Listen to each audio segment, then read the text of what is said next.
Assalamualaikum warahmatullahi wabarakatuh. Alhamdulillahilazi rasulahu bihuda wa dinil haq yuzirahu ala dini kulli wa kafa billahi syahida. Asyhadu an la ilaha illallah wa asyhadu anna Muhammadar Rasulullah. Allahumma shalli ala Muhammad wa ala alihi wa sahbihi rasulillahi ajma'in. Nah, Bapak Ibu, alhamdulillah kita berkumpul pada kesempatan kali ini untuk mensosialisasikan penyebaran pemahaman dan penerapan pengalaman budaya positif di sekolah kita. Kebetulan saya sebagai CGP Angkatan 10 di SD kita 12 Kabupaten Kabupaten. Nah, Bapak Ibu semuanya, apa itu budaya positif? Bagaimana budaya positif? Akan kita lihat lebih jauh lagi, akan kita kupas lebih dalam lagi dalam sosialisasi kita kali ini. Nah, baiklah Bapak Ibu. Nah, apa itu budaya positif? Budaya positif adalah merupakan perwujudan dari nilai-nilai keyakinan universal yang diterapkan di sekolah. Budaya positif dapat mendorong murid untuk berpikir, bertindak, dan menciptakan sebagai proses memerdekakan dirinya sehingga murid mampu mandiri, penuh hormat dan tanggung jawab. Budaya positif ini adalah sesuatu yang kita inginkan dari nilai-nilai kita, dari keyakinan kita yang akan kita terapkan di sekolah kita ini. Mau jadi apa kita, mau ingin seperti anak kita. Nah, kebiasaan bagaimana, keyakinan yang bagaimana. Nah, inilah yang akan kita gali, akan kita buat nanti di sekolah kita ini. Nah, apa gunanya budaya positif ini? Budaya positif ini diharapkan nantinya mendorong murid kita untuk berpikir dan bertindak serta menciptakan sebagai proses memerdekakan dirinya sehingga murid mampu mandiri, penuh hormat dan tanggung jawab terhadap dirinya sendiri dan terhadap apa yang akan dicapainya nanti. Nah, apa saja itu konsep inti dari budaya positif? Yang pertama adalah perubahan paradigma belajar, disiplin positif, nilai-nilai kebajikan, kebutuhan dasar manusia, motivasi perilaku manusia, posisi kontrol guru, keyakinan kelas, segitiga restitusi. Nah, 1, 2, 3, 4, 5, 6, 7, 8. Ada 8 konsep inti dalam budaya positif. Sebelum kita nanti menerapkan budaya positif di sekolah, kita akan mengetahui terlebih dahulu apa saja bagian-bagian konsep inti dari budaya positif ini. Yaitu yang pertama, perubahan paradigma belajar. Bagaimana nantinya kita akan merubah pandangan kita terhadap belajar itu sendiri. Yang kedua adalah disiplin positif yang akan kita terapkan di sekolah kita, dari ruang kelas dan di lingkup sekolah kita. Yang ketiga, nilai-nilai kebajikan apa yang nantinya akan kita terapkan, yang akan kita lakukan. Nah, yang keempat, kita akan melihat kebutuhan dasar kita. Kebutuhan dasar kita sebagai manusia dalam nantinya mewujudkan budaya positif. Lalu, motivasi perilaku manusia. Seperti apa nantinya yang akan kita berikan kepada anak didik kita. Nah, kita lihat nanti posisi kontrol guru, kita sebagai guru bagaimana nanti posisi kontrol kita terhadap anak-anak murid. Dan kita nantinya akan membuat keyakinan kelas atau kesepakatan yang telah kita yakini bersama dari aturan-aturan yang telah ada. Setelah itu kita akan melihat segitiga restitusi untuk menangani berbagai kasus yang ada terhadap murid kita. Nah, lanjut. Nah, yang pertama adalah pembelajaran dengan paradigma baru.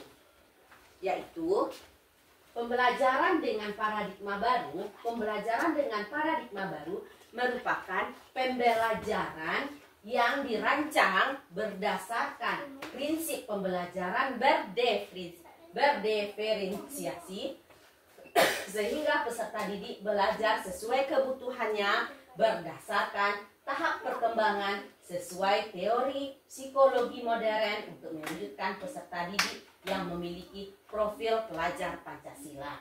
Nah, kita akan mengubah cara paradigma kita selama ini mengenai paradigma kita yang baru. Kita ingin merancang pembelajaran dengan prinsip pembelajaran yang berdiferensiasi, yang berbeda, yang tidak sama, sesuai dengan minat, kebutuhan siswa, dan sesuai dengan lingkungan kita. Nah, berdasarkan tahap perkembangan anak yang berbeda, tahap perkembangan anak yang tidak sama, sesuai dengan teori psikologi modern untuk mewujudkan peserta didik yang memiliki profil pelajar Pancasila. Nah, nantinya kita akan mewujudkan profil pelajar Pancasila, yaitu yang pertama, beriman dan bertakwa kepada Tuhan Yang Maha Esa, berkebinekaan global, bergotong royong, kreatif, bernalar kritis, serta mandiri. 1, 2, 3, 4, 5, 6. Ada 6 profil pelajar Pancasila yang nantinya akan kita wujudkan dengan paradigma baru ini dalam pembelajaran berdiferensiasi, sehingga peserta didik kita mengerti dia, belajar dia sesuai dengan kebutuhannya, sesuai dengan kebutuhan tahap perkembangannya. Nah, lanjut. Nah, ada di sini miskonsepsi tentang teori kontrol. Selama ini kita mungkin salah memahami tentang teori kontrol, yaitu teori kontrol kita mengilusikan guru yang mengontrol murid, atau kita mengilusikan bahwa kritik dan membuat rasa bersalah mampu menguatkan karakter, atau kita membayangkan, mengilusi bahwa semua penguatan positif, efektif, dan bermanfaat, serta kita mengilusikan bahwa orang dewasa berhak memaksa. Nah, inilah yang miskonsepsi atau kesalahan pola pikir kita selama ini, bahwa teori kontrol itu selama ini kita melakukannya, kita yang berkuasa atas murid. Nah, ini miskonsepsi yang harus kita rubah. Di sini kita yang bukan pengontrol murid seutuhnya. Kita harus semampunya kita jangan sampai menimbulkan rasa bersalah untuk menguatkan karakter, dan kita tidak boleh memaksa apa yang ada pada kita terhadap anak didik kita, serta untuk menguatkan positif efektif yang bermanfaat. Nah, itu bukan wewenang dari kita. Maksudnya tidak ada paksaan dari kita. Kita bukan yang mengontrol semuanya. Nanti akan kita lihat lebih jauh miskonsepsi tentang teori kontrol, bagaimana seharusnya kita bertindak, bagaimana seharusnya kita sebagai seorang guru. Lanjut. Nah, ini teori kontrol menurut Dr. William Glasser. Tadi kita sudah menemukan, sudah tahu kita ada miskonsepsi. Nah, sekarang kita lihat teori kontrol menurut Dr. William Glasser. Nah, teori kontrol menyatakan bahwa semua perilaku memiliki tujuan, bahwa terhadap perilaku yang tidak disukai.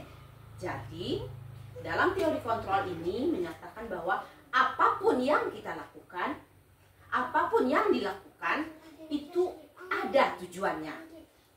Bahkan terhadap perilaku yang tidak disukai pun memiliki tujuan, memiliki alasan mengapa perilaku itu dilakukan. Nah, yang kedua, dalam jangka waktu tertentu, kemungkinan murid akan menyadari bahwa dirinya sedang dikontrol lewat penguatan positif dan mencoba untuk menolak bujukan kita, atau bisa jadi murid tersebut menjadi tergantung pada pendapat sang guru untuk berusaha.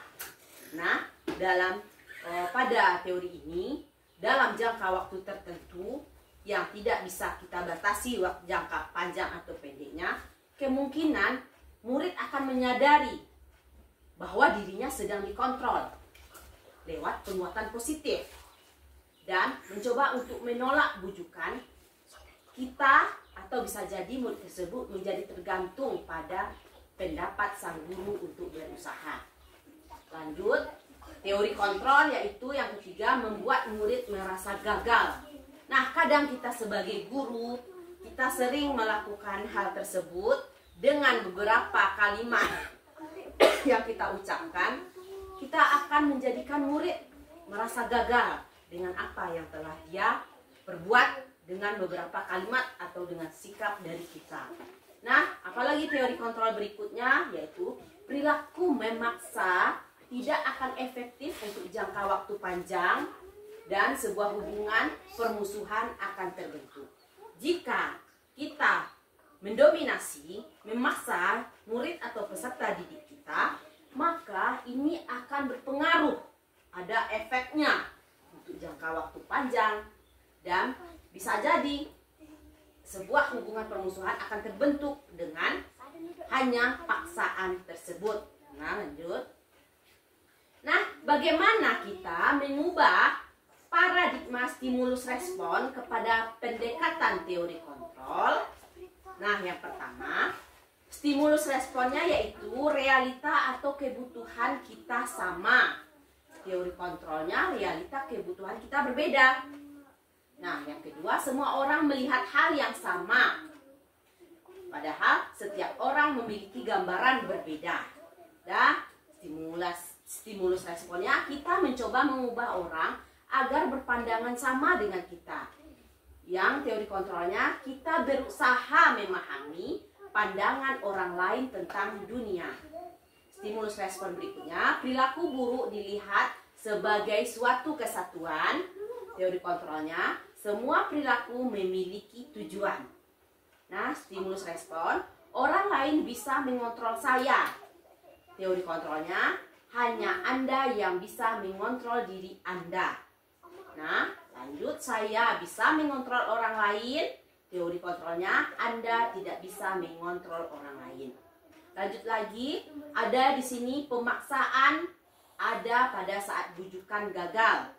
Di teori kontrol, kolaborasi dan konsensus menciptakan pilihan baru.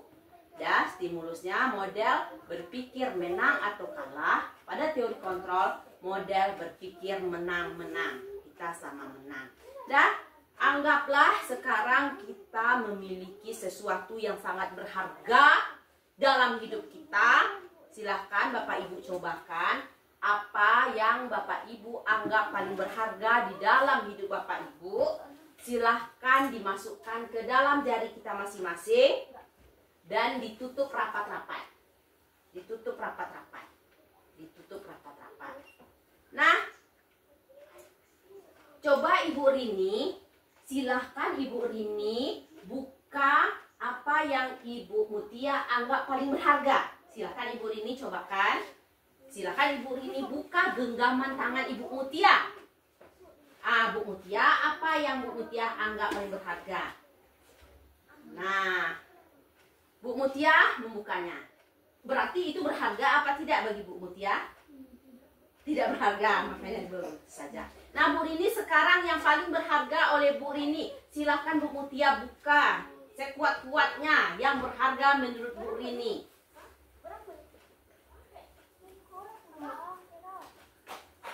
Bisa Bu Mutia? Tidak Bu. Nah, karena itu merupakan suatu hal yang berharga menurut Bu Rini.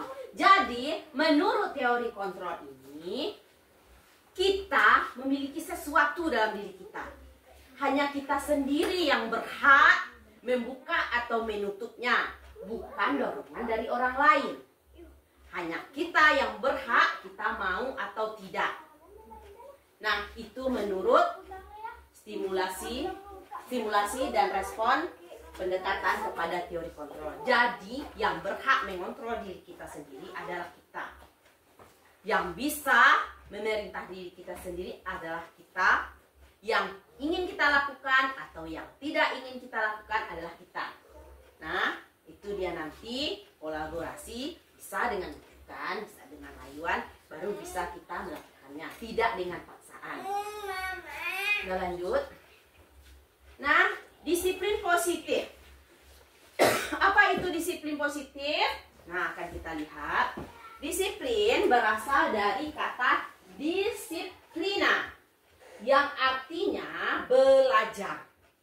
Nah, disiplin diri juga mempelajari bagaimana cara kita mengontrol diri kita dan bagaimana menguasai diri untuk memilih tindakan yang mengacu pada nilai-nilai kita berbagi.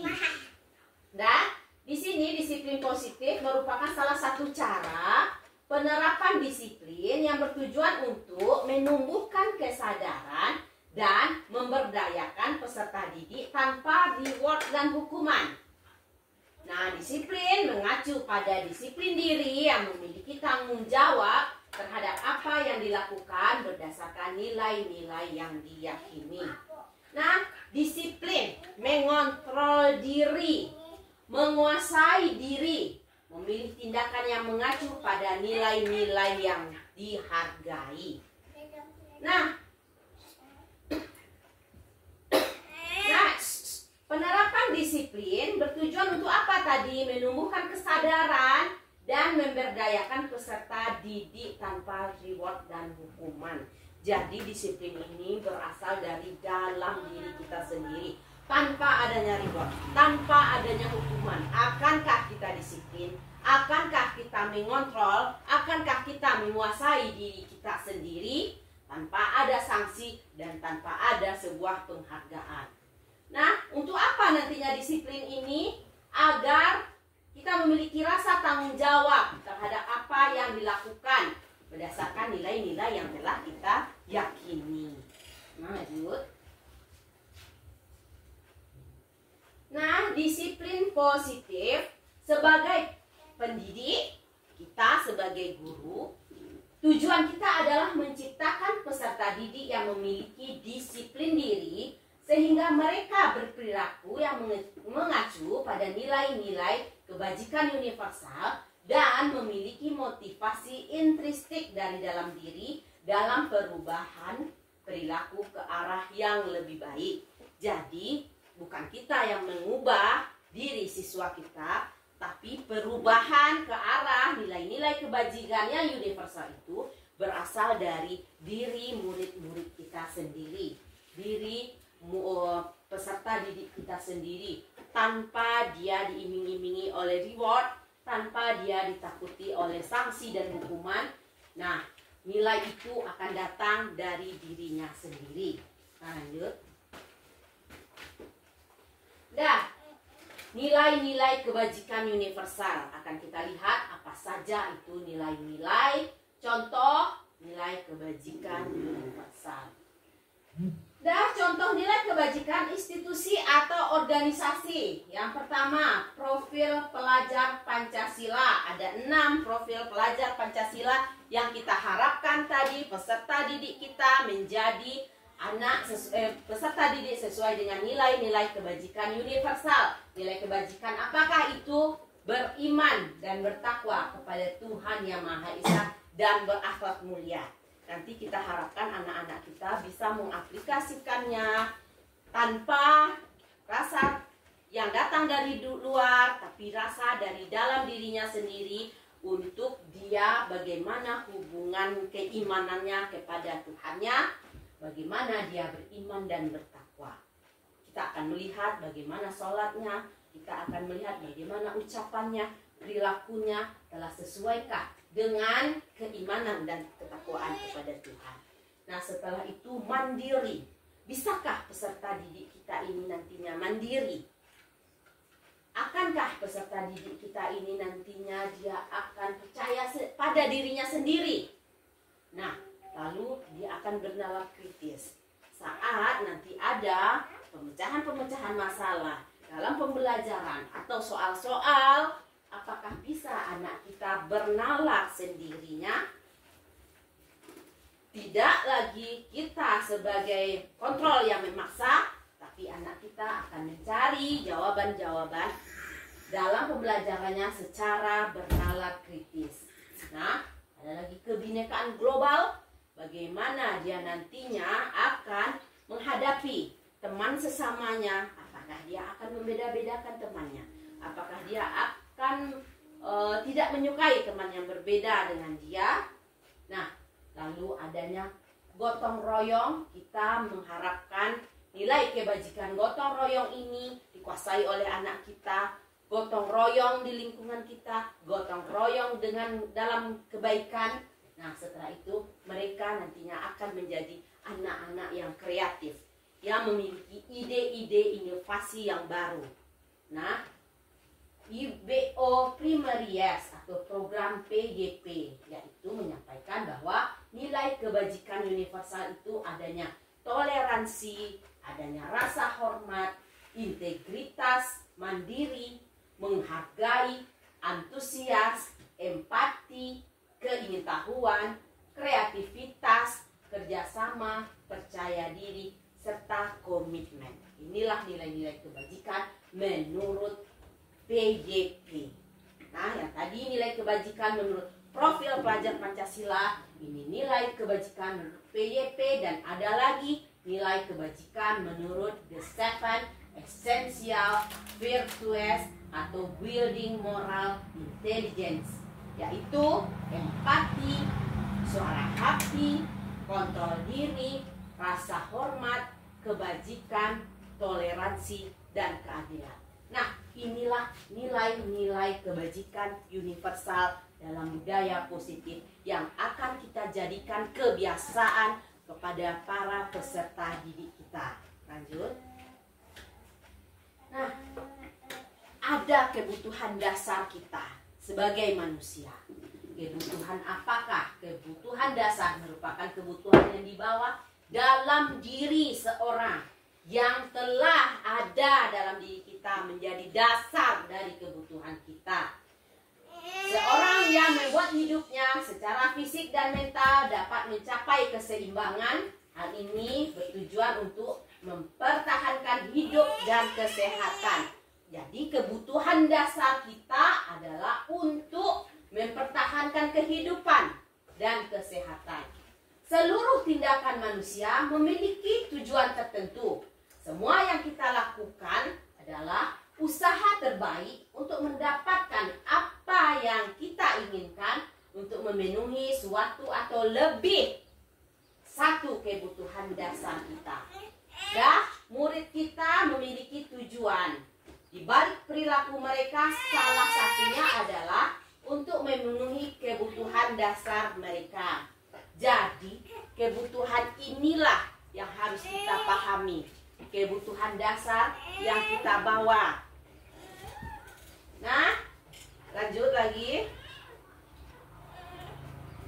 Nah, ada 5 kebutuhan dasar manusia. Apa saja itu 5 kebutuhan dasar manusia? Yang pertama adalah kebutuhan bertahan hidup. Kebutuhan bertahan hidup yaitu tidak bisa tidak makan, rumah, pakaian, keamanan, dan kesehatan. Inilah 5 kebutuhan bertahan hidup.